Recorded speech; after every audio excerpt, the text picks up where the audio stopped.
আমরা রাজপথেই থাকবো ইনশাআল্লাহ। রাজপথে থেকে রতন ভাইয়ের বিজয়কে, ধানের শীষের বিজয়কে সুনিশ্চিত করবো ইনশাআল্লাহ।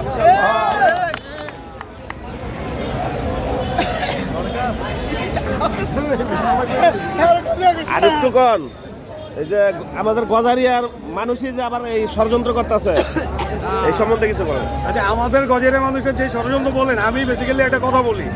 এই যে বললাম অনেকে স্বজন হারিয়েছে, অনেকেই কিন্তু স্বজন হারিয়েছে ঘরবাড়ি ছাড়া। তাইলে এই 17 বছর যে স্বজন হারিয়েছে কিসের জন্য?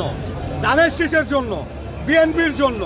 আজকে যদি কেউ ধানের শীষ রেখে, কেউ যদি ছাতা, কেউ যদি মালা, কেউ যদি ওই কলার মিছিল করতে আসে, তাইলে ভবিষ্যতে তারা ধানের শীষের ব্যানারে কতটুকু থাকবে তারাই ভালো বোঝে। আসলে এত বছর পরে কেউ ধানের শীষ রেখে মিছিল করবে, সেটা কর্মীর কোন চেতনায় বিশ্বাস আসে বা তারা কি করে করবে আবার বুঝে আসে না।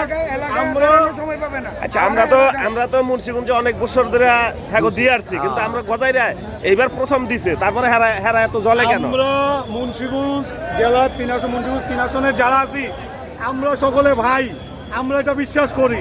যদি ওই জায়গায় পেয়েছে কেউ নমিনেশন, আমরা সেটা স্বস্ফূর্ত কাজ করেছি এবং আমাদের এই পাশে পেলেও তারা স্বস্ফূর্ত কাজ করবে, আমরা সেটা বিশ্বাস করি।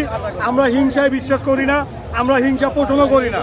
তবে কেউ যদি অপ্রীতিকর কিছু করতে চায়, দুর্নীতি করতে চায়, কিছু একটা করতে চায়, ঝামেলা, আমরা সেটা প্রতিহত করতে গজারিয়ার যুব সমাজ, গজারিয়ার ছাত্রদল, যুবদল, স্বেচ্ছাসেবক দল সবসময় রাজপথে প্রস্তুত আছি এবং তাই ইনশাআল্লাহ।